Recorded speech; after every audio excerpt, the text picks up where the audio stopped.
people from not just our Puget Sound region, but all over the country. My name's Dorothy Mcchristian, and I am the head of the kind of coordinating the programs for Puget Sound book artists.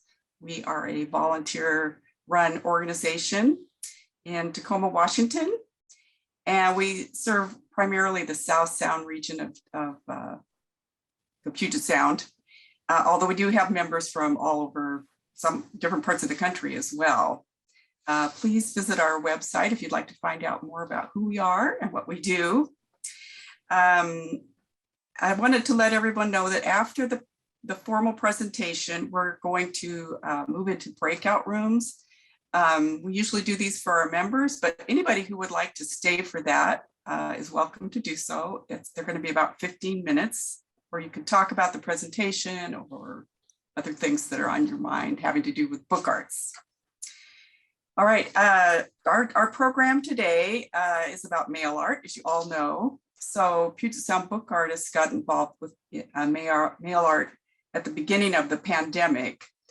We created one round robin art mailing titled Staying Home during the summer of 2020. And 36 of our members made books that we sent around in the mail. We're divided into groups of 6. Anyway, it was one of the things that was really kept us going through that summer. And then the next summer, we participated in Wish You Were Here, which Lori Moorhead headed up for as part of San Diego Book Arts group, but it also involves 7 book arts groups from across the country. Quite a few of our members participated in that one as well. And I know there have been a lot of informal exchanges taking place.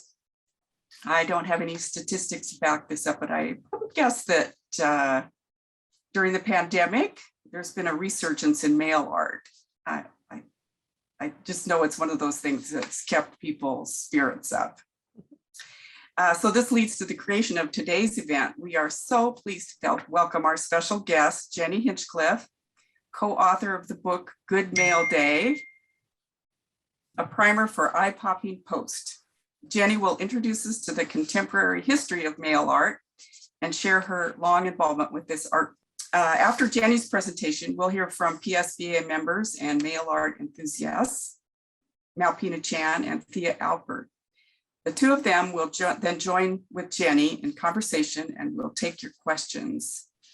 Please use the chat as we go along, since we have such a large group today. And now to introduce Jennie. Jennie's correspondence art and artist stamps are collected by various institutions, including the Judith Hoffberg Archive at the University of California, Santa Barbara, the Ray Johnson Estate Archives, Richard L. Feigen and Company, New York, and the Cooper Hewitt Museum, National Design Museum Special Collections. An active member of the mail art community since 1966, she has curated mail art exhibitions, is founder of the San Francisco Correspondence Co-op, and was the mastermind behind 2014's Postal Facto conference in San Francisco. Jennie currently produces and hosts the podcast Senders Receive, interviewing active mail artists and postal moderns. Jennie currently works at San Francisco Center for the Book as their exhibition and events manager. We are so pleased to have Jennie. Take it away, Jennie. All right. Thank you, Dorothy. I appreciate it. So hello, everyone, and welcome. It's great to have you all online. I really appreciate you taking time out of your Saturday to join me today.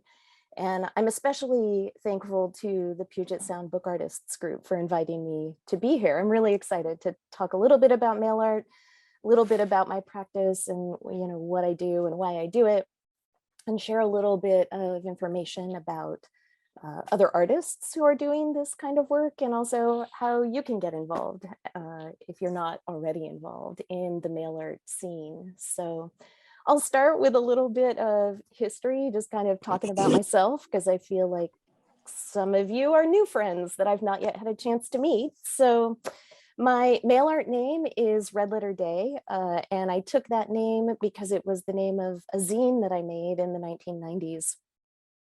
And I'm a really big proponent of, getting away from monitors as much as I can.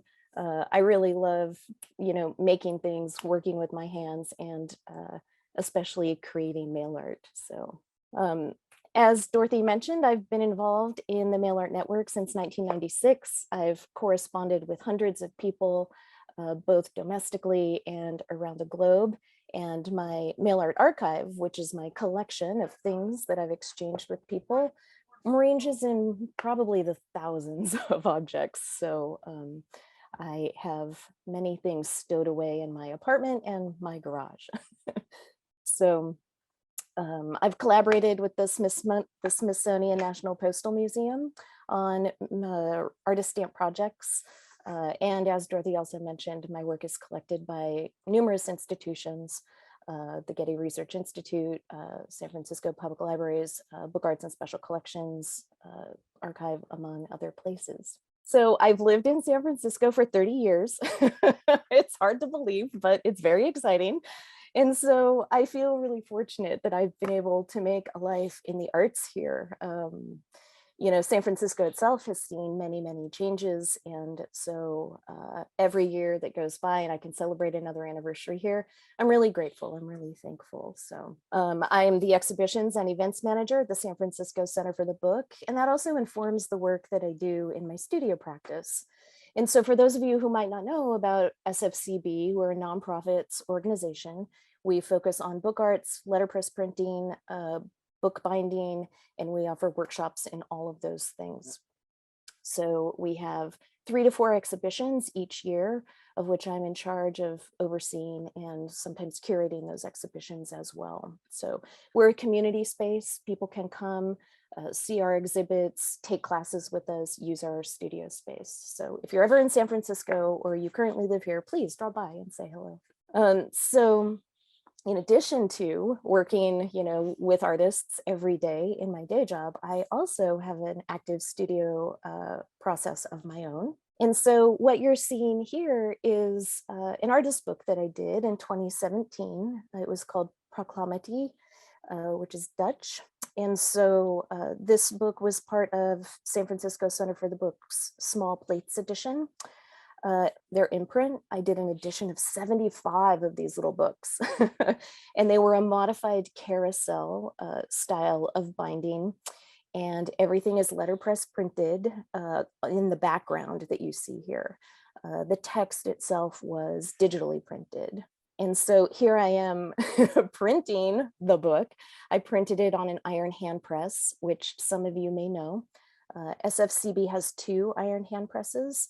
And because the book was about H.N. Verkman and translated one of his manifestos, one of his Dutch manifestos about the arts, he worked primarily on the iron hand press. And so it was important to me when I was making this artist book that I also utilize the iron hand press and work in the way that he had done as well. So that's what you see here. When I talk about my mail artwork and the kinds of things I do in my studio, some of the tools and things that I like to use are things like rubber stamps. I do a lot of collage. Rubber stamps really give me a way to create without actually having to draw, which I am terrible at. So I love rubber stamps that, are wacky or have abstract imagery or that I can sort of manipulate or use in other ways. So for me, using rubber stamps or creating quick collages, it's a great way to do addition work. And, I've mentioned here at the bottom of the slide that addition work is when you create a large group of something. And so because I correspond in my mail art practice with so many different people, it's creating an edition of 25 or 30 is a great way for me to send out mail to a lot of my correspondents at once.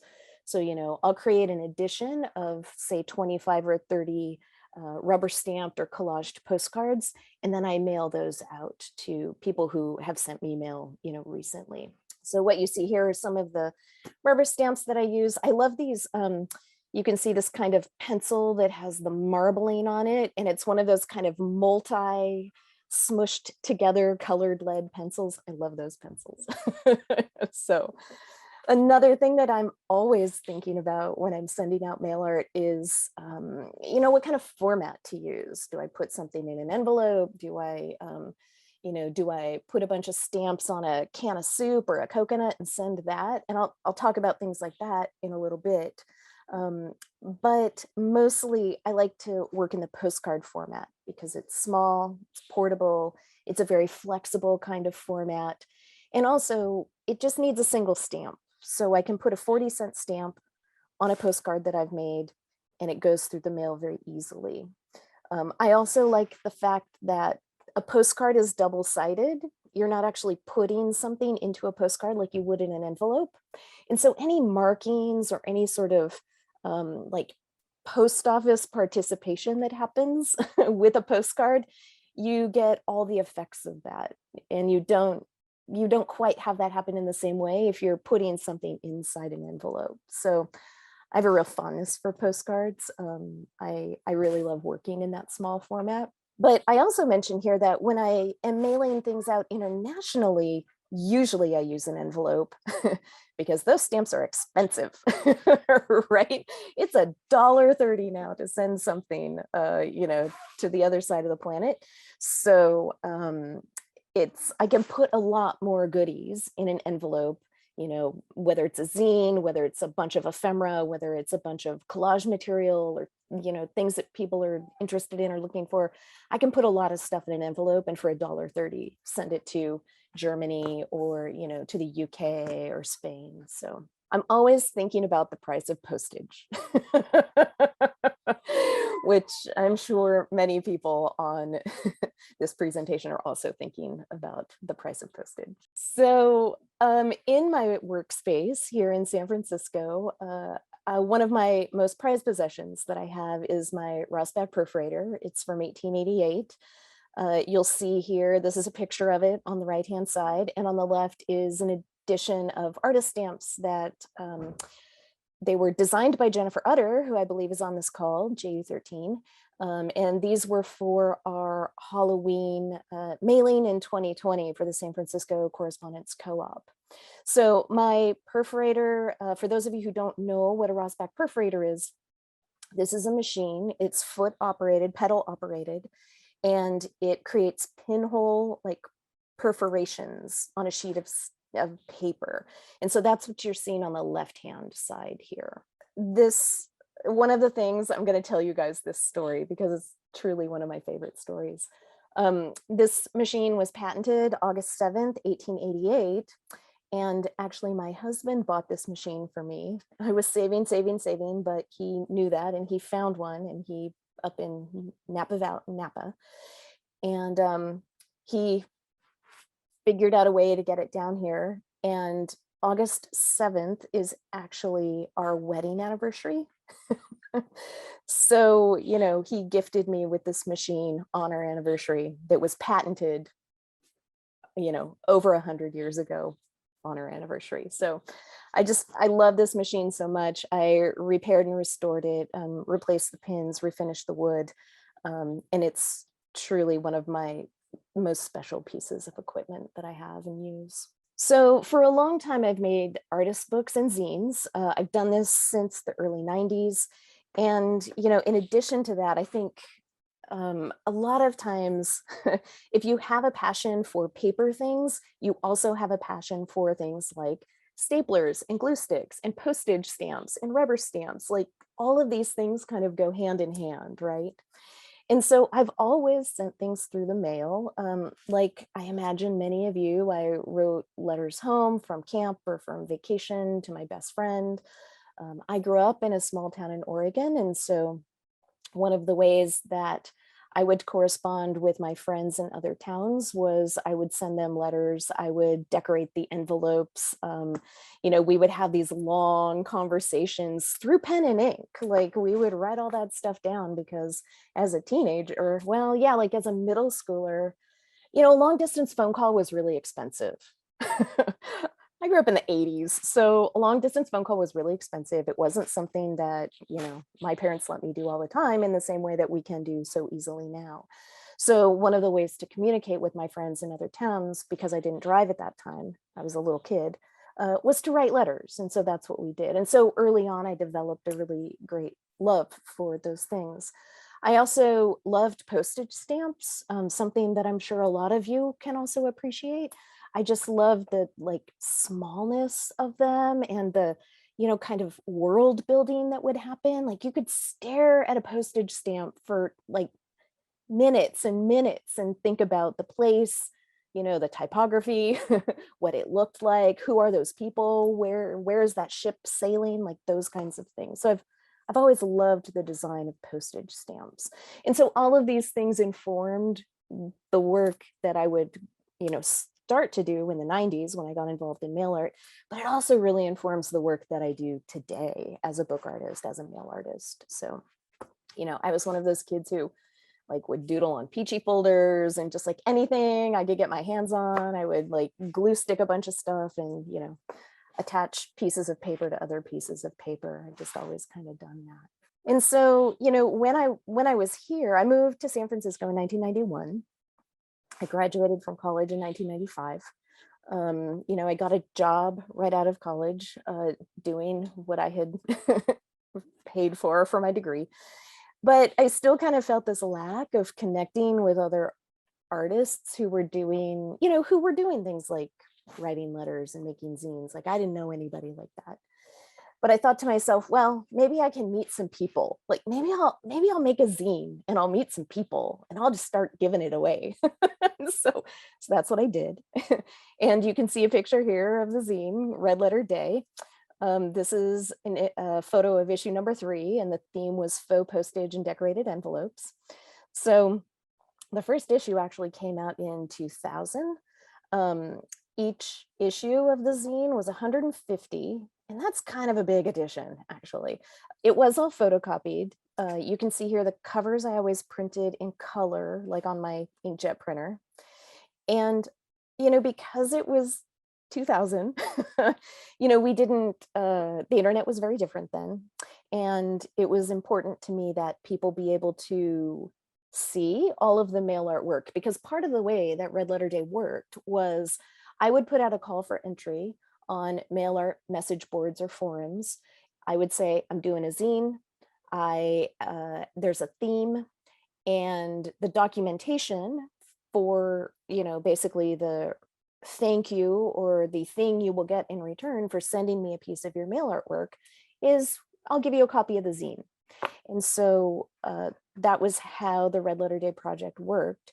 And I knew I couldn't reproduce all of the artwork in color in the zine. Like that would have been so expensive. And I was like literally borrowing the photocopier from my job. So borrowing.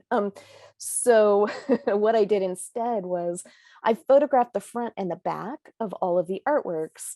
And then I burned it onto a photo CD, and that photo CD was included with the zine. So people got to see everyone else's work, even though, it was all represented, it was all documented. And I didn't have to color print everything because that would have been really expensive, especially in an edition of 150. It was common that I would have 50 to 60 artists submitting things. So it was definitely a labor of love project, and I enjoyed doing it, and I just met a ton of people. I mean, I know there are people on this presentation today who participated in issue number 1. So yeah, it was a great project. I don't do it anymore because it was so much work. I've moved on to other zines and other projects, but yeah, those are collector's items if you got them. So really quickly, I'll talk about some of the artists who inspire me, because I always love to hear that from other artists. So I'll focus on male artists. And so the first person I want to talk about a little bit is Anna Banana. Many of you on this call have heard of Anna. You correspond with Anna. You are friends with Anna. She's a phenomenal and long, far-reaching networker and artist. She recently had a retrospective a couple years ago up in Canada. There's an excellent book, a monograph of her work, 45 Years of Fooling Around with Anna Banana. I would suggest that if you are at all interested in the history of mail art or learning more about mail art in general, this book is well worth the price. Anna she lived in San Francisco in the 70s. She was part of a group called the Bay Area Dadaists. She published Vile magazine, which many and some of you may know. It was co-edited by Bill Gaglione. They were partners for a while, over 10 years, I think. And one of Anna's things that she is really prolific at is performance. She also, for a long, long time, put out the Banana Rag, an awesome publication. You know, there's a little, you can see the envelope that it came in right here in the front. The envelopes were always beautiful, stenciled, spray painted, all of these great things.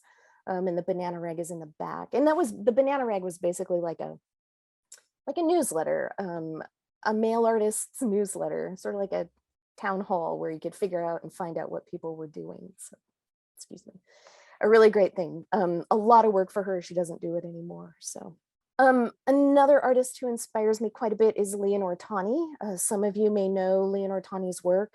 She's known primarily these days as a fiber and textile artist. She did incredible weavings, but in like the mid 70s, she gave all of that up completely, and she started to focus on small works and correspondence. So primarily collage, assemblages, and sending, you know, essentially mail art through the post. So there's an excellent book called, let's see, Leonortani, Signs of the Wind. And again, if you love looking at images of beautiful pieces of paper collaged onto other beautiful pieces of paper, this is a book for you. It's easily findable, used copies. So, but Tani herself is phenomenal. I know Sally Wurlitzer is on the call today. I can't talk about mail art without talking about Sally's work, because I think it's excellent work. Sally works in Artistamps and also collage. She takes a lot of inspiration from the golden age of space and science, the magazines and things like, oh, I'm not going to even remember the Sally would know. I'm like, Sally, what is it? But what you can see is these are two sets of artist stamps. One is called Homage to Paste Up, No Computers Allowed. And the other set, I believe, Sally designed for the Portland Stamp Company. So I just love Sally's work. The sheet on the right was all collaged originally. That's why it's called Homage to Paste Up. None of it is digital. She created small scale collages and then shrunk them down, laid them out on the, and maybe she can correct me if I'm wrong, laid them out on the photocopy machine and then photocopied all of these and perforated them after the fact. So I love that process. I think it's super, super great. So two other artists that I love, Carl Chu and Chuck Welch, I greatly admire their work as well. Carl Chu is from Seattle. I don't believe he's with us today. He claims he's given up mail art and that he's no longer making artist stamps, but I know that maybe that might not be true. We'll see. His mail art name is Triangle Post. He started out initially, Carl studied printmaking. He focused mainly on collagraphs and etchings and collagraphs, and he did that in the mid 70s. And I think you can really, looking at his work, you can really gain a good idea of his printmaking background. In the early 80s, he started focusing more on artist stamps. He got away from printmaking. He was collaborating with a man named Bill Ritchie. They did a lot of work together. And so I thought that, I love this example of his work. It's really beautiful. And it's a great, his work is super, super, really dense, really layered. It's part of what I love about it. And then Chuck Welch is known as the Cracker Jack Kid. And Chuck has done many, many, many, many amazing and interesting things for the network. one of which is publishing the book Eternal Network, a mail art anthology. That was in 1995. It's a really great book if you're interested in kind of getting a snapshot of the mail art network, a bunch of different articles, perspectives, interviews from the time. And that book is still findable, and I believe there's a PDF online that you can find. So I do know that after we wrap up with the meeting today, Dorothy will be emailing everyone a resource guide that I've put together about mail art. And so Chuck's book is listed on that. I believe I listed the PDF. So another thing that's interesting about Chuck and his work is that he was a very early proponent of the connection between mail art and the internet, which is something that just now people are beginning to kind of put two and two together around that. And so he did a lot of work in that direction. One of his projects around that was creating something that he called EMMA, which is the Electronic Museum of Mail Art, which is still online. And if you take a look at it today, it looks like the early days of the internet. I mean, it's impressive, but it's an awesome snapshot in time. So I put this kind of like thing together because this is just a small sample. There are so many people in the mail art network who are doing truly incredible things, truly talented people. I couldn't even begin to name them all. This is a pile of mail from this week. Work from Fripps, Malpina, Carol Woods, Neosho, Giselle Bruton, so many talented people. And I've also included some names here for those of you who are interested in digging in a little bit more and doing a little bit more research about, current and earlier mail artists who were, like active in the field and kind of leading the way.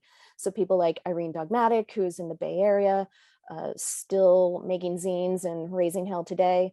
Patricia Pavner, Judith Hofberg, both of whom are no longer with us, and Ginny Lloyd, who is still here in the Bay Area, I believe.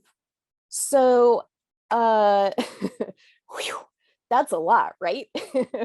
Are you still with me, everybody? I got more. So I'm going to talk about some of the projects, things that keep me busy, because I've got a lot of projects. So ready or not, here we go. Many of you may know or were introduced to me via Good Mail Day. That was a book that I co-authored in 2009. I met a lot of folks through Good Mail Day. I still get fan mail for the book, people who are discovering Good Mail Day for the first time. And it always makes my heart sing to hear that. What you see on the right-hand side here is a behind the scenes contact sheet from one of our photo shoots that we did. So it really was a labor of love. People don't realize Good Mail Day probably took us about 3 years to make. Writing a book, for those of you who have done it, especially a technique or crafts-based book, is a ton of work. So, but I'm so glad to have met all of the people that I have through Good Mail Day. After Good Mail Day in 2011, I realized, I'd kind of been thinking over those 2 years in between, a lot of people were writing me, a lot of people were asking questions. How do I meet other mail artists? How do I connect? What do I even do? Like, how do I jump online, or how do I get to know other people? And so I figured that one of the best ways to meet other people is to just kind of get together a group of people in the same room together, right? And so that was sort of how the Correspondence Co-op was born. Our goal was to bring together people who, loved the kinds of things that I loved, things like paper and, sending wacky mail to each other, and, like art supplies and sharing techniques and tips and things like that. And so the San Francisco Correspondence Co-op is still going strong today. Yay. Our group has around 45 core members. And since the beginning of the pandemic, we have been meeting online via Zoom. And so in that way, because we've been meeting online, we have grown, we've expanded, and we now have participant members in other states as well, which is really exciting for us. So we're going to be going back to in-person meetings very soon, which is also a really big deal for us. So we have weathered the pandemic and we're figuring out the balance of how we can not only meet in person and see each other, because that is a really important component, face-to-face communication, but also stay in touch and keep in contact with the members that we've gained from all around the country. So one of the important aspects of the correspondence co-op is that each month we send out a physical mailing list. And the reason why we do that is because, and I'm sure some of you are very familiar with this, a lot of people would approach me and say, hey, I send out, like I make beautiful mail and I send it out to my family or my friends, but I never hear anything back. I never get anything back. And so, when people ask me that or tell me that, I always say, you're writing to the wrong people. Like, you got to find the right people. And so through the correspondence co-op, it's this perfect moment where everyone at a monthly meeting is interested in the same things you are. So you can send mail to that person, you can create art and send it to that person, and they will respond back in kind. And so these physical mailing lists are very important to our group. Everyone who wants to, there's no obligation, they sign up with their name and their physical mailing address, and then the list is photocopied and mailed to each person who signed up on the list. And then in that way, people can start swapping mail back and forth. And it kind of does two things. Like if you've met a person in a meeting and you get a sense of them, and if you want to correspond with them, I think a lot of times that's easier for people than just meeting someone cold through the internet. So having the meetings and then having a list, a group of people you can send mail to, is really effective for us. Another thing that we do to commemorate and keep track of each monthly meeting is we collect artist stamps in our passports. So we have co-op issued passports. Every month, each of our one designated member designs a stamp. And so then they're handed out at the meetings, or we've been mailing them through the mail with our Zoom meetings. And so these serve as really great records of, the meetings you've attended, the stamps that have been issued. You can see here the maker will create the stamp and they often autograph it. And so in addition to a monthly member stamp, members in general can just create a stamp and bring them to the meetings and then, share with other members to fill up your passports. So that's just a fun way, and it's a great visual, reminder of months, if not years worth of meetings. So after 2011, we move into 2012, and in 2012, I attended this incredible event called the Artistamp Artists Reunion and Philatelic Expo, and ARPEX for short. And ARPEX was organized by Dogfish and Dragonfly, who are on the call today. Hey guys, and Carl Chu, whose work I showed you a little bit earlier. And so ARPEX for me was really, truly this like life-changing moment. I had corresponded with Carl Chu. We didn't know each other very well, but he was so gracious, and he said, yeah, come to Seattle, like show your stuff. We'll give you a table, and you can be kind of part of our vendor thing. And it was this amazing weekend where I met so many of my mail art heroes, people like Ed Varney and Bug Post, E.F. Higgins, Dame Mail Arta. It was just like, it literally blew my mind. Like I just couldn't even. And I was so inspired. I was so jazzed that I went home. Sally Wasink was there too. So she can attest to how incredible it was. And so I went home and I started planning the ex-Postal Facto conference. ARPEX really was the spark for ex-Postal Facto. And so, ex-Postal Facto was a 3-day event. There was a mail art exhibition. The event, the conference took place over 4 different venues across town. We had panel discussions, a vendor expo, there was an opening reception for Mail Art Book, which was the title of the exhibition. And you can see here, this was the opening reception. We had over 300 people at that reception. It's one of SFCB's biggest opening receptions. And then it showcased, the Mail Art Book exhibition showcased over 300 artists from 30+ countries. And so what you're seeing here is some of that work.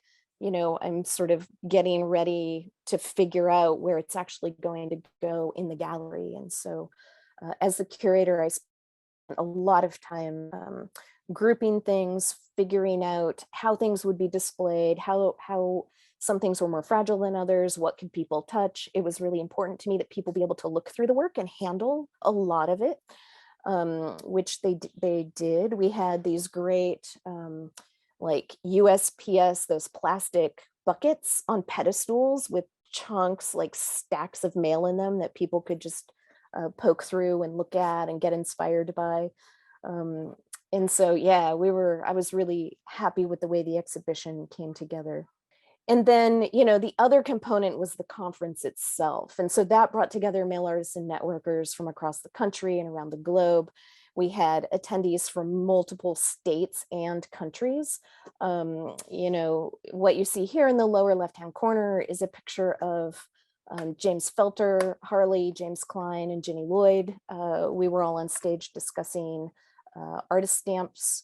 You know, Ginny is, she's responsible for the Artistamp Museum Online, which is an incredible resource if you love Artistamps or you want to know more. James Felter is one of the earliest Artistamp makers. Harley, who's no longer with us, was part of his mail art name was Terra Candella. And James Cline is he was the postmaster for Black Rock City, which is AKA Burning Man. So I make things and I do it for many different reasons. And one of the things that initially drew me to mail art was the fact that I could connect with other people, and I could do that relatively easily and relatively inexpensively, the price of a stamp, right? And so I would say that even that early like impetus to connect with people is still one of the main reasons that I create mail art today.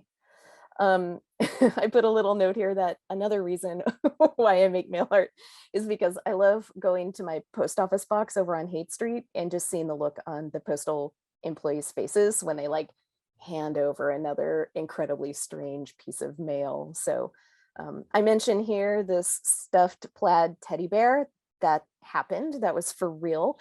And then I had to walk home with it under my arm. And it was crazy because people were like, what? Even on Haight Street, if you can get people to look at you on Haight Street, you know you're doing something right. So it was pretty great because that bear was like 4 feet tall. So it was a giant bear. During 2020, I spent a lot of time making and sending mail that looked pretty grumpy. I bet a lot of you can sympathize with that. I worked with the organization Postcards to Voters. And so, we did a lot of making and sending just to encourage people to vote in their districts, in their states. And so, you know, there was that. The Correspondence Co-op participated in, you know, Get Out the Vote campaigns as well. So a lot of, you know, like politically minded mail, more than I would say I usually do. This is something I created for the Mark Mothers Bob Yaddy Wolf Call, Postcards for Democracy, that happened last year in 2021. That exhibition showed down in LA, and I hope it travels, but I don't know if it will. My fingers are crossed.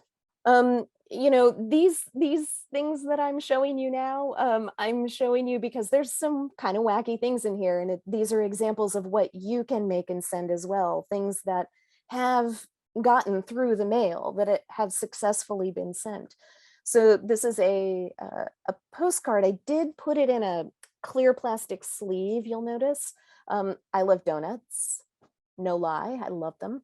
And so this is the front of the card is a donut rubber stamp by Keith Toe. He worked for many years at Casey's Rubber Stamps. And so, you know, I was such a fangirl of his rubber stamps that I would send him mail at Casey's. And so on the back of this, I stapled or I pinned a little plastic baggie of sprinkles. And I just said, you know, thanks for the donut stamp. I love it so much. And so he wrote back to actually let me know that this had arrived safe and sound and that the sprinkles were all intact. So I was grateful for that.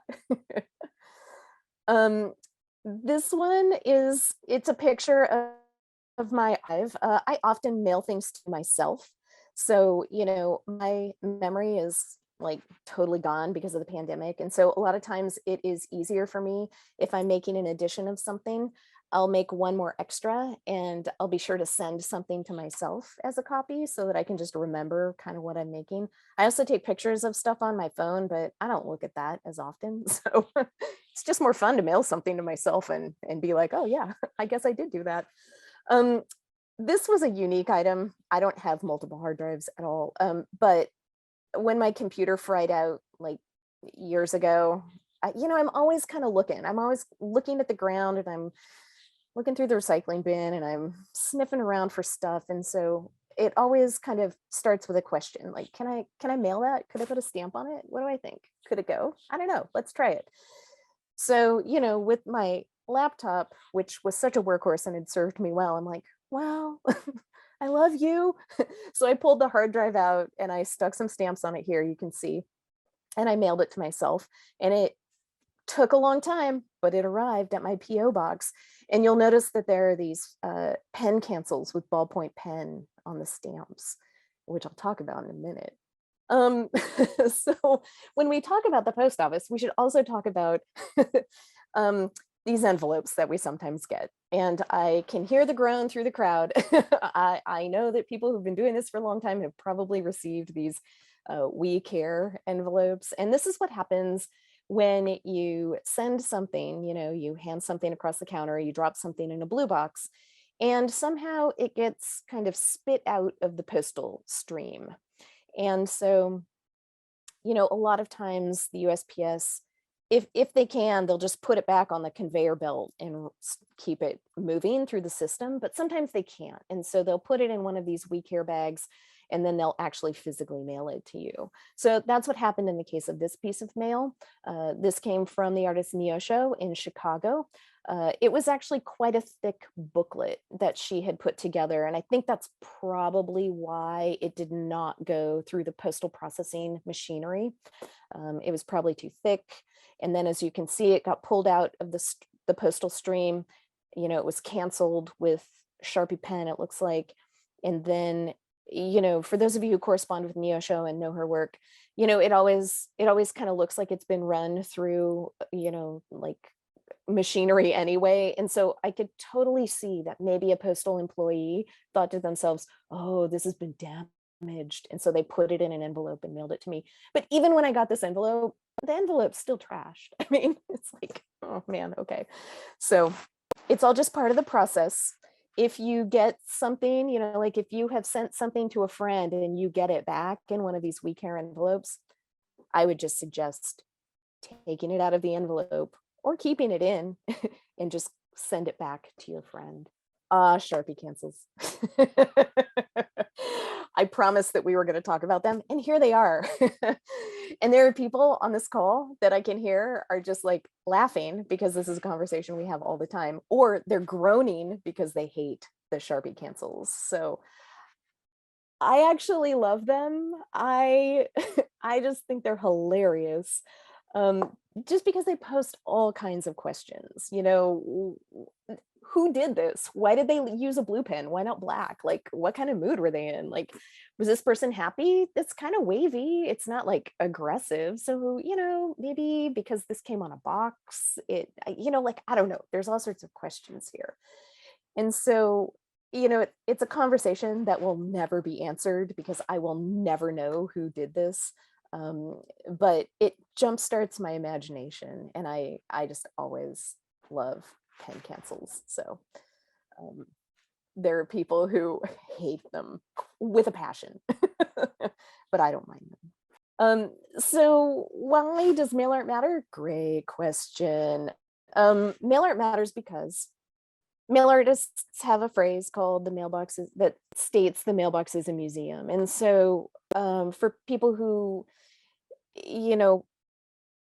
for people who may not know what mail art is all about, I would just say that it is an amazing community of people, incredibly talented, generous, very open, very interested in sharing information, who believe that, literally for the price of a postage stamp, you can connect with other cultures, with other ideas, with other ways of doing things, other approaches, and communicate primarily with other artists. And I love that. And I think it's so important. It's more important now than ever. And so I included this quote by Loredana Parmesan because I think it really kind of in a nutshell captures what mail art is all about. It's about aesthetic communication between artists and individuals, and doing it so in this way that is actually, it circumvents a gallery system. It's an informal way of communicating at times. Anybody can jump in and get involved. And I think that that's really one of the big takeaways, this idea of aesthetic communication with other artists. And then also that the idea that mail art exchanges and inter-exchanges often offer a way for people to talk about more complex things, more complex issues, things that may perhaps be more difficult to talk about one-on-one or in person. But if you have a conversation through the mail or through the post, there's this really interesting thing that happens, communication at a distance, an idea that Hervé Fischer talked about a lot in his book called Communication and Art. And so you can have these more complex transactions and exchange of ideas because people perhaps feel less intimidated or inhibited to talk about, those ideas face to face. And this is a great essay by Matt Ferranto. He's got a really good sense of humor, and he writes very clearly about some of these, kind of like more academic ideas around mail art. This essay is online.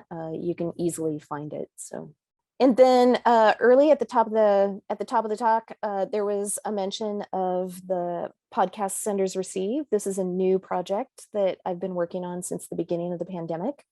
A few of our interviewees are online. So for example, Catherine Bennett, thank you.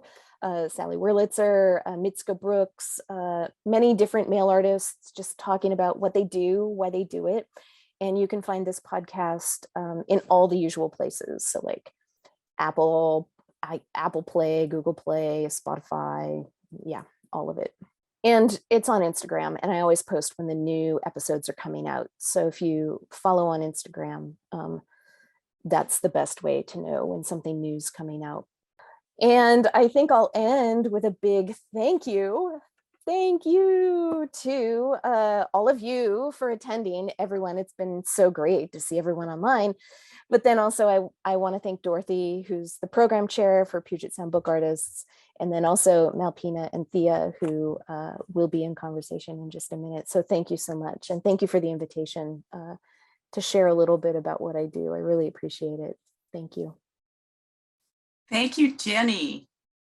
That was so wonderful. I realized that I didn't really know very much about mail art. All this stuff about the Artistamps, especially, that's all so new to me. And this other world out there of, conferences and all this thing. Wonderful. Anyway, we're going to follow now with two of our Puget Sound Book Artist members who have found mail art as salvation for them. I'm going to start with Malpina Chan. I'll introduce you to Malpina. Malpina is a founding member of Puget Sound Book Artists and continues to serve on the board. She exhibits her work regularly, and it can be found in many collections in Washington State and beyond. In addition to creating her artwork, her projects include independent curatorial work, teaching workshops, and lecturing. Malpina received an Artist Trust Gap Grant in 2012, and in 2019, she received an Artist Trust Solo Award. Right, so welcome, Malpina. Thank you, Dorothy, and thank you, Jenny. That was fabulous. I am so inspired. I want to just go in the studio and start making mail art right now. That was fabulous. So the previous slide, this is Jenny's book, and in the beginning, during the beginning of the pandemic, I just was feeling so isolated. So I went to the San Francisco Center for the Book Art website, and they were doing a wonderful presentations, visiting different people's studios. And so at the end of one, Jenny said, oh, she was making closing comments and so forth. And she mentioned something about mail art. And so I thought, oh, wow, mail art, what is that? And so I sent her an email, and she sent me back information and told me all about the San Francisco Correspondence Co-op. And so I joined right away, and they had monthly meetings online, which was wonderful. And I hope they will still continue to be able to do some hybrid version. So those of us who don't live in the Bay Area can still stay connected and engaged. It was just great to, quote, meet other artists and see what they were making. And it really, seriously, that engagement saved my mental health during COVID and my recovery from chemo. So her book just is so amazing. For those of you who don't have it and you want to learn more about mail art and you want to try it, it's just fabulous. I look at the book all the time, and I'm always inspired by something I see on a page that, oh, wow. Oh, I missed that. How did I miss that? Anyway, it's wonderful.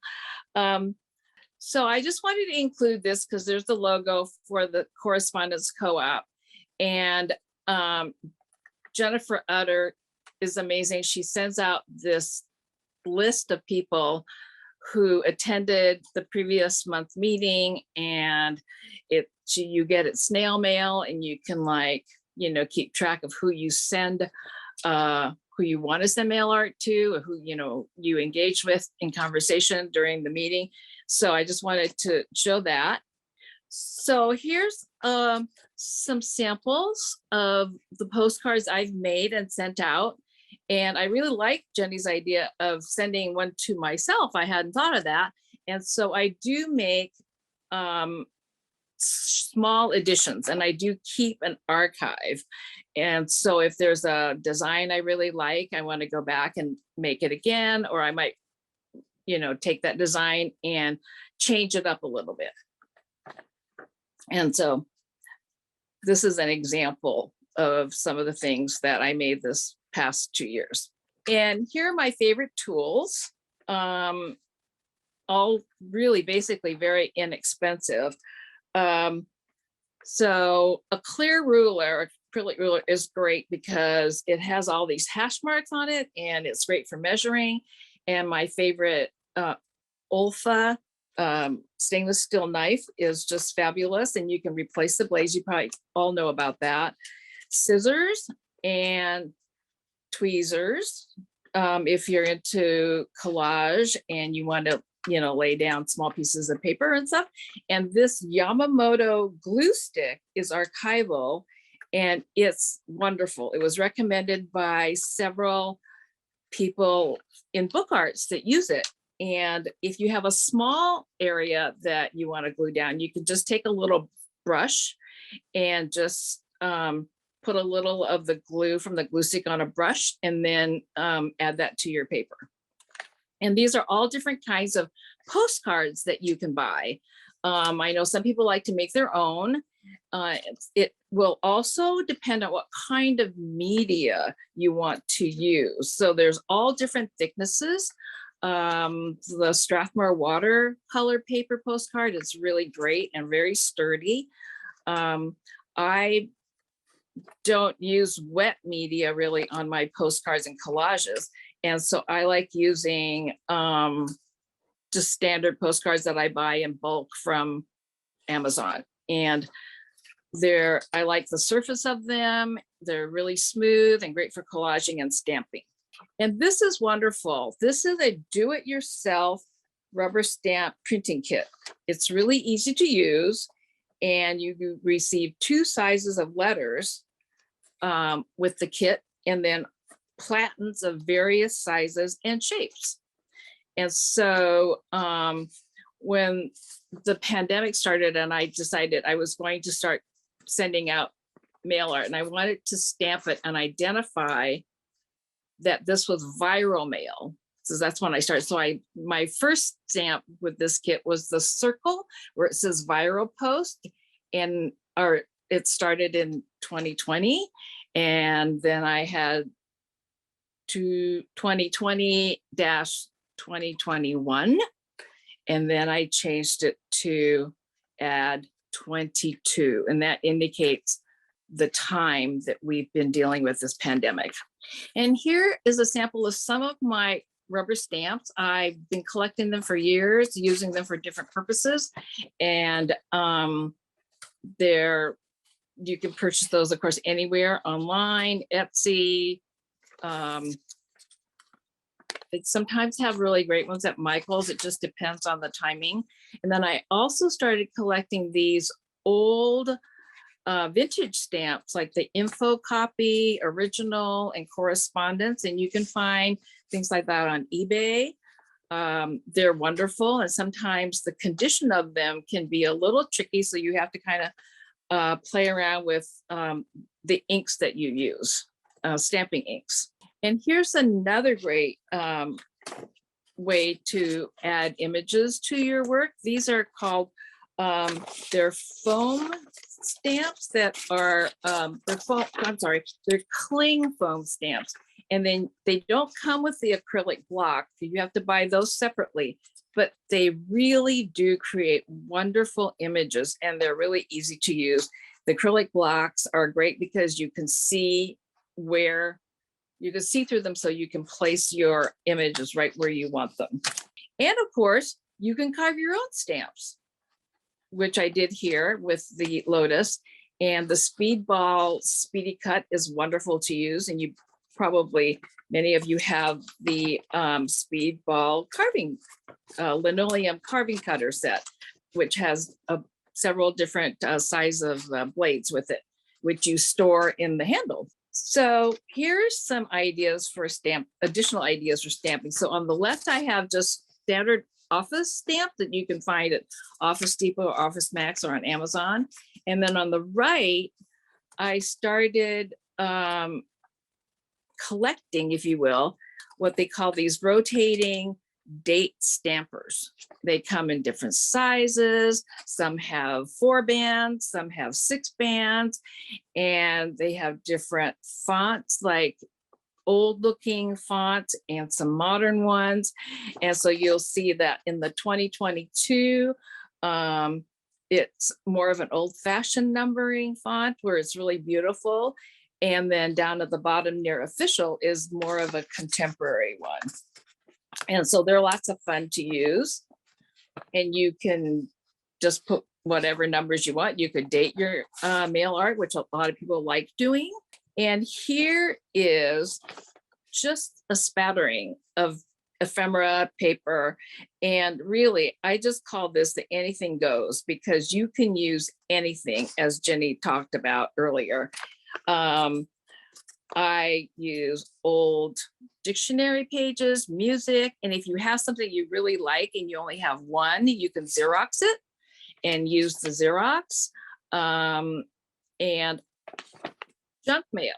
I started looking at my junk mail in a totally different way once I started mail art. So like important notice, today with the exclamation mark. This is stuff that comes in your junk mail that is in the envelope or on the inside, and you can cut up text and use text that way. And I'm always looking around for interesting pieces of paper. And so like over here on the right, it says 40, 39, 40, and 41. So I was at Costco waiting for my glasses, and you take those, you know, numbers for, you know, now they're saying, oh, I'm now serving 38. And so I saw that and I thought, oh, look at that. Those are great. And so I took like probably 10 of them. And the salesperson was like, what are you doing? Anyway, so I told her that I was going to use it mail art. And she goes, oh, how cool. So it's just finding things all over, you know. I use our state lottery paper. You know, you can go and you have, there's state lottery papers that you can go circle the numbers and you give them to the person you buy your ticket.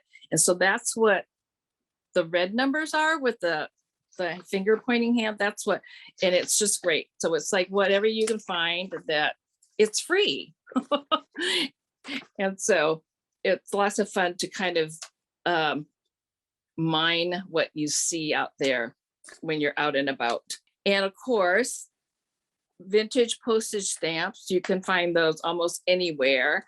They're really fun to use. And like Jenny said, they're just like a little story, and you're taking this journey. Where has this stamp been? You know, and some are canceled, some are not. And so there are all kinds of resources out there for you to gather old postage stamps. This is my first artist stamp that I made, and Portland Stamp Company is absolutely wonderful. They have fantastic customer service, and you can go to their website and there's a Q&A section that is wonderful, that answers a lot of questions that you might have. So these are really fun faux postage stamps. So these are just artist stamps that you can decorate your collage with, or your envelopes. I like putting my postcards in envelopes for the most part, because I put a lot of collage paper and stuff. I know it's part of the journey of that the card is taking, the mail is taking, but anyway, so I use vellum envelopes and then regular white envelopes. And keeping a log is really helpful when you send something out to someone. What did you send? I don't go into a lot of detail, but you know, when you receive something from someone. And so Jenny talks about mail art courtesy, and that chapter in her book is really helpful. And there's all different ways you can create a log. It can be really, you know, full of information, or just, you know, some people keep addresses in their logs. I don't do that, but I do keep names and when I receive things and when I send stuff out. And here is an example of some of the mail art I've received from various people that it's just been so much fun to communicate with people. And you can see how people create in such various ways. It's so much fun. It's wonderful. So I am so thrilled and happy that I'm involved in this mail art with some of these people that are just wonderful. So I wanted to say, you can do this without spending a lot of money. You can experiment and develop your own style and develop your voice. So I hope you participate and decide you want to do some mail art and send it out. Okay, thank you very much. So my friend Thea, let me tell you about her. We have been best friends for 385 years. That's in dog years, because we both love dogs. Thea has a double master's in costume design and theater design. She has had a long career in higher education, teaching theater design, makeup for the theater, and costume design. She is now enjoying retirement in the Pacific Northwest and is a member of PSBA. She loves to make artist books, especially pop-up ones, and now mail art, both 2D and 3D. Take it away, Thea. Okay. Thank you. Okay, I'm going to tell you a little bit about the people I share mail art with and a little bit of the history of me and mail art. My journey is kind of like Jenny's. When I was a teenager, I had friends that I mail art things with, and I didn't even know the term, but I used a lot of that. And then as Malpina and I have been friends for, those of you who are bad in math, 55 years we have been best friends. And we have always sent things to each other. And so it's been great fun. And the picture you're seeing, I have a good mail day when I open my post office and there's a lotus, because I always know that means that Malpina has mailed me something great. And I'll show you in the next slide what I do with her mail art. She has a beam in my studio that it is only her mail art. Other people's mail art goes other places, but Malpina stays on her special beam. The interesting thing when I start to think about mail art is that I've been involved in some other ways that I had sort of forgotten about. In my academic career, back in 2010, 2011 maybe, the head of the art department came to us in the theater department, and he brought to us a book that was called Send Me Your Secret. I think that's the proper name. And somebody had asked for people to put their secrets on postcards and send them to him, feeling that you could release your pain if you could share your secret that was painful. So we did a Send Me Your Secret thing. The art department sent out the request. People sent their secrets. We did a whole show of the Send Me Your Secrets cards. And then our theater students created 5 to 10 minute plays from some of these secrets. And then we did a whole night. The gallery was open. And then we had this show. It was based on people's secrets. And the secrets, some of them were funny. Some of them were not particularly interesting at all, but some of them were really unburdening. I will never forget looking at this postcard that said, I am married to a Baptist preacher and I don't believe in God. And another one, probably the most stunning one, said, my brother is in jail for a murder that I committed. And they just took your breath away, but you knew that somehow things had been released through mailing it through the mail. So Malpina and I have been mailing things for a long time. And then at the beginning of the pandemic, I made Malpina a 3-page pop-up book about kind of our journey together. And she immediately bought me a membership in the Puget Sound Book Artists group. And that led me to the Wish You Were Here postcard exchange. So I did that, and that really spurred my interest in mail art. So I started making things and just sending them. I have one dear friend that I've never met from the Wish You Were Here, and we exchange things all the time. But I started making fun things and sending them to my friends. And many of my friends are not artists. They didn't send anything back, but that's okay because they always send me a note and they always love what I send them. But then I started thinking, well, I need some people who will send me some things back other than Malpina. So I went online and I found this group called Mail Me Some Art. And I put my name on their list, and you put your name in, your real name, your fake name, whatever, and people send you things. And so now I have probably 6 or 7 people who mail me things. And as we've talked about earlier, the notion that if somebody sends you a piece of mail, you send them something back. And that's great. But I think you very, very quickly find people who share your aesthetic. And so I have 5 or 6 people who we share things with regularly, because once you send them something and they send you something, then you really see your shared interest, your shared aesthetics, and that kind of goes on. So some of these people have great names and post office boxes, and all I know is where their post office box is. Others, I do Google if they have an address to see kind of where they live, but it's a great way to find people. This pile of paper came to me, and the note said, I don't have time to make any mail art right now, so maybe you can make some things out of these. And I looked at this pile of things. This is from somebody that I don't know at all. All she knows is my name and address.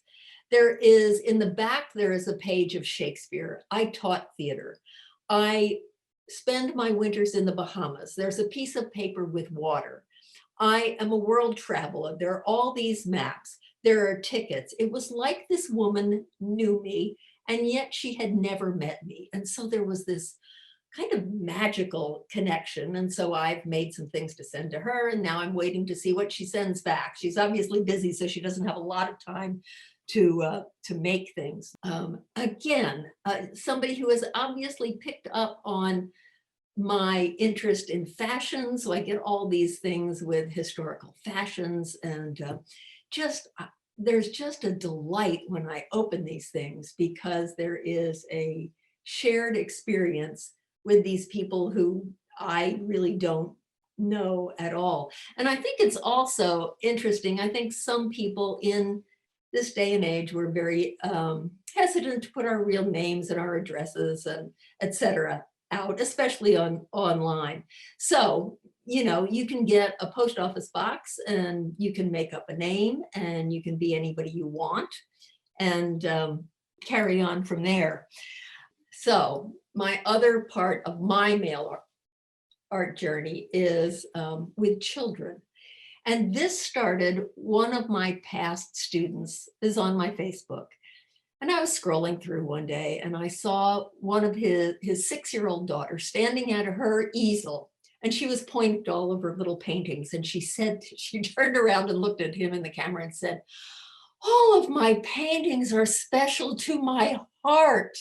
And it was so heartfelt and so wonderful that it just made me laugh. So I sent a note to Elford and I said, "Is it okay if I mail some art to your girls and then they can send me some art?"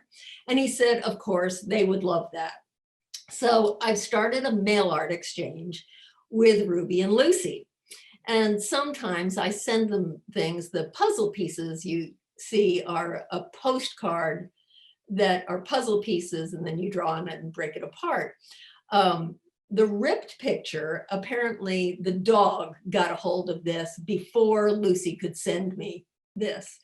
So I'm now in the process of doing a piece of mail art for Rusty, who is the dog who has destroyed some mail art. So I have a dog chew, and I'm in the process of wrapping it with a piece of art and sending it to Rusty so that Rusty has his own mail art to destroy and he can stop destroying the girls' mail art. Another postcard from Ruby. And Ruby and Lucy and I have already had these discussions about the fact that we are fascinated by stamps. We are fascinated by the fact that we can put somebody's name on something and drop it in a box, and it gets to them far away. And I was fascinated by that as a child. I loved post office boxes.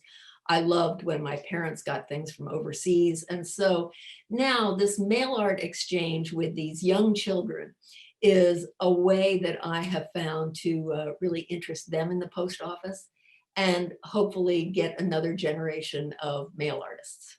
And here are 2 more of Ruby and Lucy's things that they have sent to me. In my mail art, because I am by trade a scenic designer and a costume designer, my history has been that of collaboration. So I love the notion of sending things to people that they then have to do something to and send on. So Malpina has one of my pieces right now, unless she sent it on to Dorothy. And the other thing that I love is, because I'm a scenic designer, I love 3-dimensional things. And even more 3-dimensional than collage, although I do a lot of that. So I am fascinated by boxes. So I quite often I work out the architecture of a box, do some art on a box, send it flat. Sometimes I send instructions, sometimes I don't. And then people have to figure out how to put the box together. So that's my journey in mail art right now.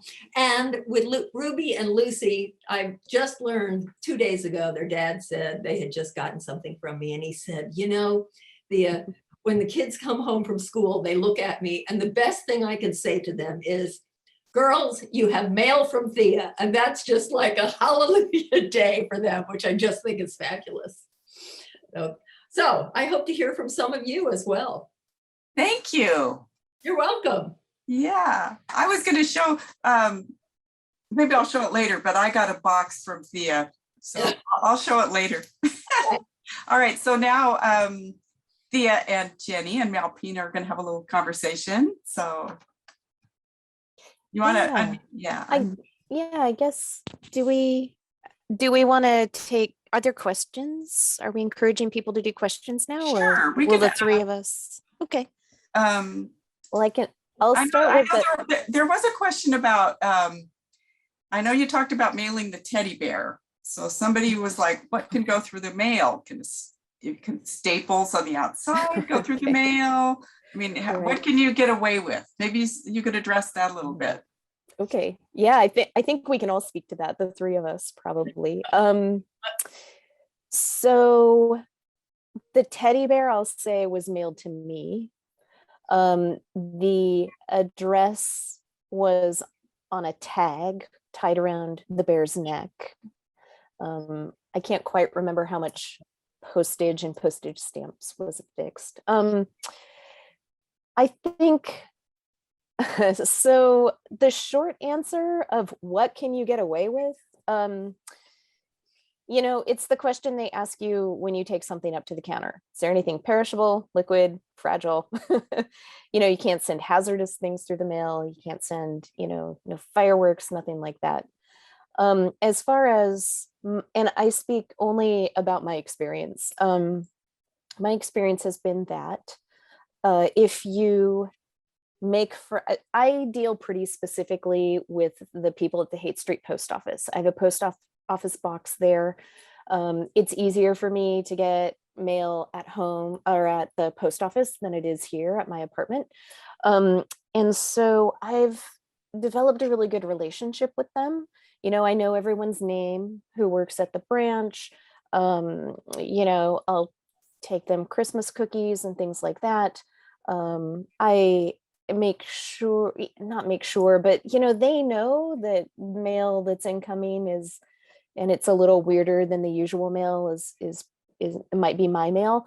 The kind of cool thing about the Haight Street Post Office is that there are other mail artists who get their mail at that PO box or at that post office. So, there's maybe like 6 or 7 of us who are always getting wacky mail there. So the postal people are familiar with the idea.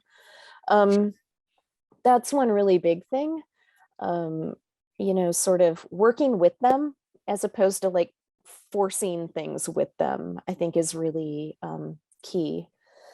A lot of times I just put way more postage on weird things than I know I'll need. So that hard drive is a really good example. I put, probably like $8 worth of postage on that. And I'm like, I hope it gets through. And, again, it took a long time, but it did arrive. So, the best thing is just to try and try again.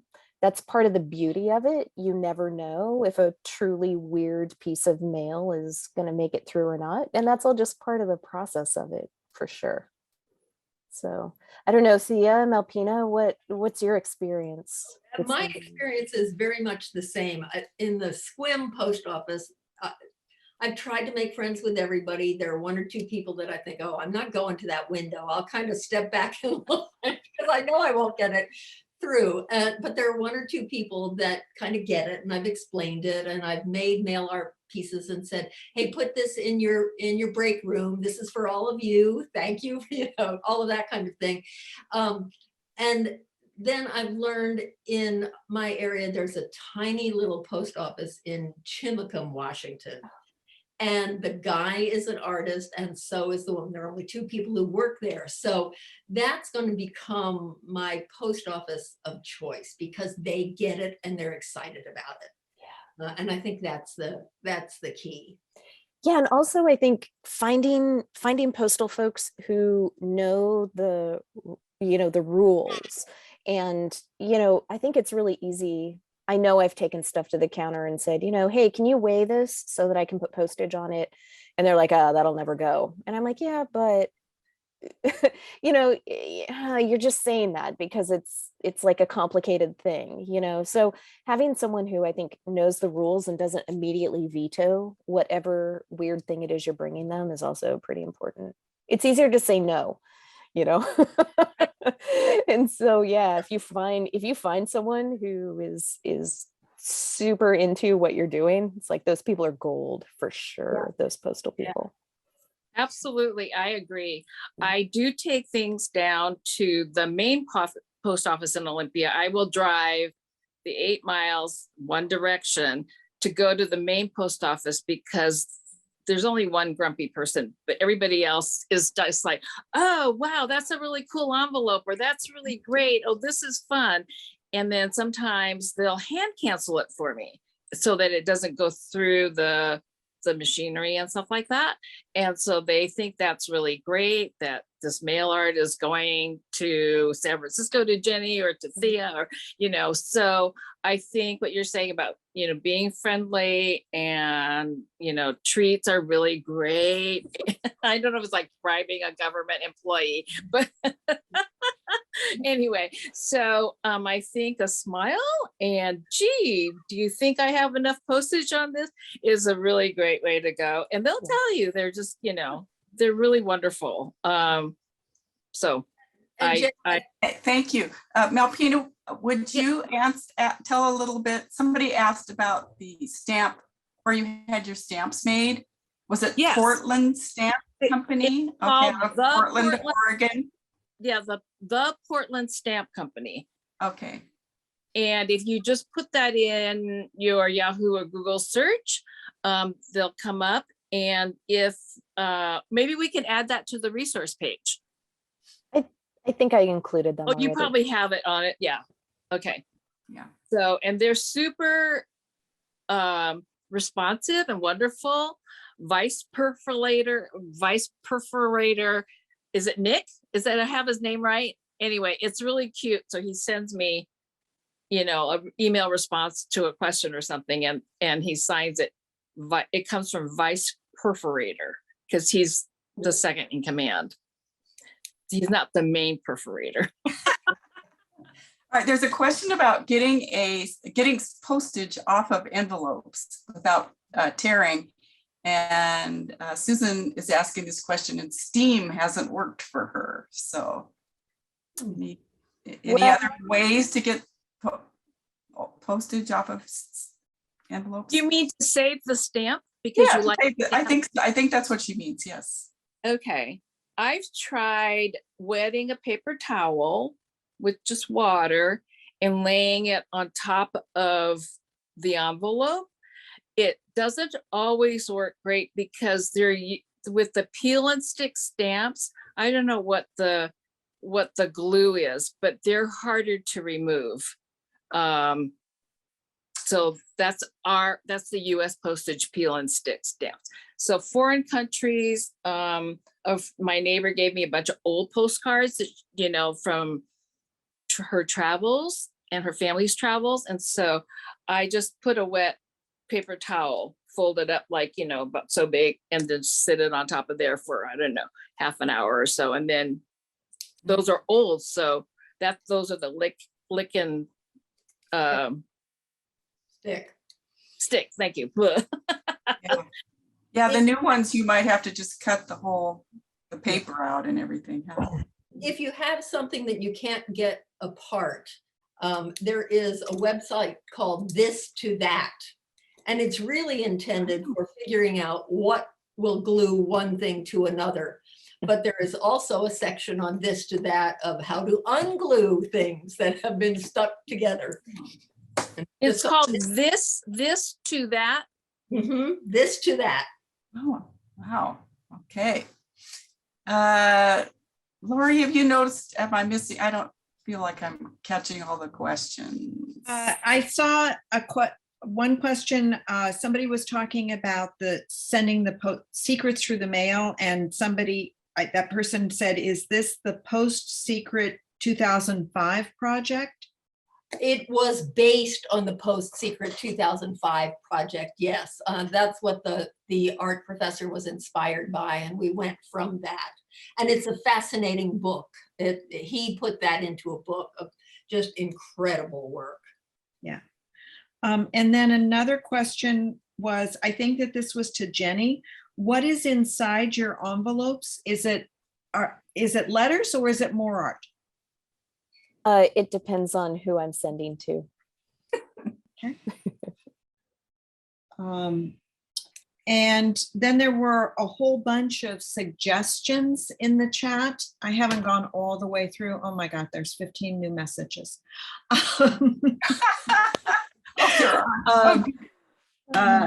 Yeah. Oh, here's a question. Are there copyright issues with altering collaging over recently published postcards? Oh.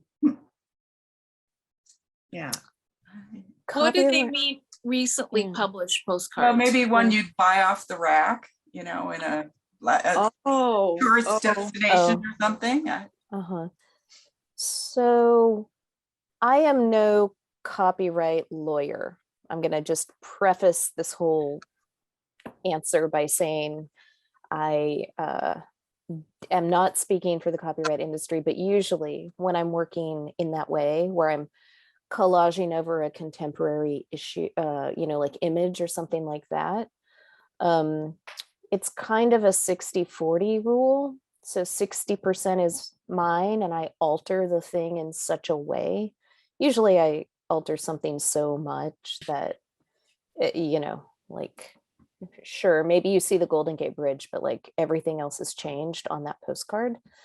But, I say 60-40, probably really you'd be safe if you did like 75% alteration, 20%. I mean, it's worth looking into fair use. That's what I would suggest. If you're using imagery and, other people's imagery and things like that.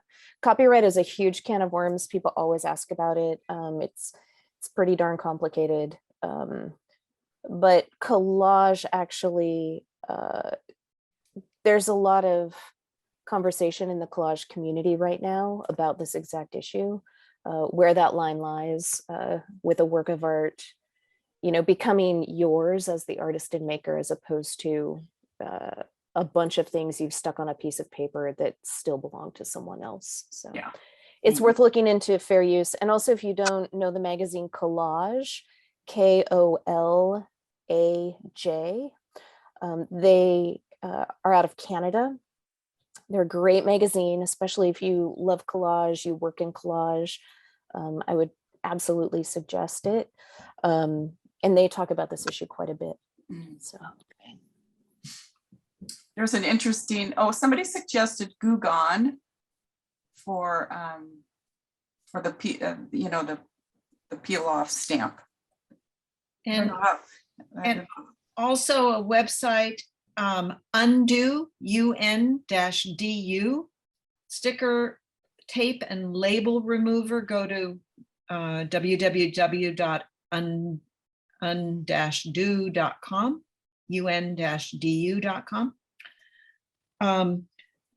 Malpina, there's a request for you to share your personal stamp design. I assume that they're referring to the Lotus. Oh. maybe- Or do they mean the faux postage one, the one with the stand against racism, that one? Yeah, the faux postage. Maybe it's that one. Yeah. Okay. Yeah. I can go get a sheet. I'll be right back. Okay. There were a bunch of suggestions of carving eraser stamps, taking an actual eraser and using that to carve a stamp. Fortune cookie messages are good collage fodder. Vintage postcards from Etsy. And then also to make sure that your collage is well glued. Mm, And mhm. I like this tip of waiting a day and checking for loose edges. Mm. I thought that's a really good tip that seems obvious, but I hadn't thought of it. I'm fond of using boxes of, pasta boxes and cookie boxes, especially if they have some sort of clear opening that I can then put something else in and, alter all of that kind of merchandise stuff because I. Yeah. Right, cereal boxes, cracker boxes. I sent Thea something from Napoleon smoked oysters. And I cut out the smoked oyster part in Napoleon, and I kept the word tiny in there. And then with my do-it-yourself printing kit, I think I put big ideas, small works on there. And so that was my little inspiration for Napoleon. My latest thing is loving paint chips from the art store. You may have seen in Malpina's picture, I did a folded book and then all of the messages are on paint chips because I love the different shapes they come in. And I love the words that, the silly names of the paints. And so I'm in the project with that at the moment. And the colors are so yummy. They are. And So- bingo cards are another favorite of mine. Oh, bingo cards, flashcards, math flashcards. You can go to the dollar store and buy flashcards, math flashcards, vocabulary flashcards. So that's another thing. And some of those are pretty sturdy. So you can just paste something on it and send it as is. So here's my page of faux artist stamps that Portland stamp company made for me. And it's a design I made. And so they're super helpful, like what kind of resolution do you need and so forth. And they're really fun. Can Yes. you hold that up again? I just, for a Oh, second, sorry. I'm removing the other two so that it's easier to see that. So you're bigger for everyone. Yeah. Okay. Okay, now I'm gonna put Thea. And that's you as a little girl, right, Malpina? That is, Yeah. that was not my passport picture when I went to China when I was 4 to meet my grandmother for the very first time.